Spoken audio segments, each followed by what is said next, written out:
بینەرانی تۆڕی میدیای هەولێر گەڕان بە دوای تەرمی مامۆستا ئاڤێستا بەردەوامە کە لە ڕۆژی 5 ئەم مانگەوە کەوتۆتە ڕووباری تەنگاتۆر لە سنووری قەزای مێرگەسۆر.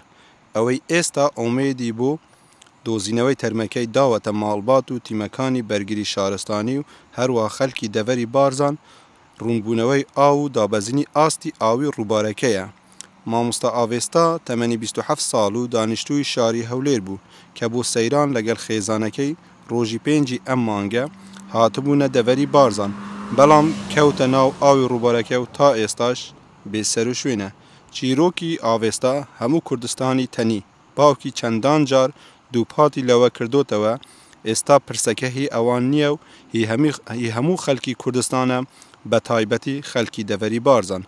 دەست بە دوعا و پارانەوە بۆ خوا ڕۆژانە ماڵباتی ئاڤێستا و خەڵکی دەڤەری بارزان و خەڵکی ناوچەکانی دیکە دێنە قەراخ ڕووبارەکە و چاوەڕوانی دۆزینەوەی تەرمی مامۆستا ئاڤێستا دەکەن. لە دوای ڕووداوەکەی ئاڤێستاوە بە تەواوی ئەوە سەلمێنرا کە خەڵکی دەڤەری بارزان چۆن مرۆڤ دۆستانە بوونە، هەروەش هاتنە پێشەوە و تا ئێستاشی لەگەڵدا بێت ماڵباتەکەیان جێنەهێشتووە و تەنانەت شوێنی مانەوە و پشودانیان بۆ ماڵباتی ئاڤێستا ڕەخساندووە. لە چەند ڕۆژی ڕابردوودا جەنابی سەرۆک بەهەرزانی سەردانی ماڵباتی ئاڤێستای کرد و هاوخەمی خۆی دەربڕی و دووپاتی لەوە کردەوە.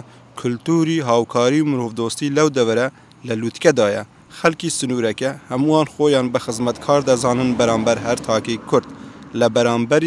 لە بەرامبەر ئەوەشدا ڕێزدار مەلا مستەفا بارزانی پێشتر سەردانی ماڵباتەکەی کردبوو. لە بەرامبەردا یوسف بەرزنجی کە باوکی ئاڤێستایە لەو کاتێک کە سەرۆک بارزانی لەوێ بوو وێنەیەکی کچەکەی لە سنگی سەرۆک و جەنابی مەلا مستەفا بارزانیدا. بە گوێرەی بەدوواچۆنەکانی تۆڕی میدیای هەولێر تا ئێستا گەڕان بە دوای تەرمی مامۆستا ئاڤێستا بە شێوەیەکی فراوان لەلایەن تیمەکانی بەرگری شارستانیەوە بەردەوامە کە هەر لە ڕووباری تەنگاتۆرە بە درێژای ڕووبارەکە تا کەلک و خەبات زیاتر لە 40 تا 50 تیم لەلایەن تیمەکانی بەرگری شارستانیەوە دانراون بۆ ئەوەی سۆراغی مامۆستا ئاڤێستا بزانن و ئەگەر تەرمەکەیان دۆزیەوە ڕادەستی کەسوکارەکەی بکەنەوە.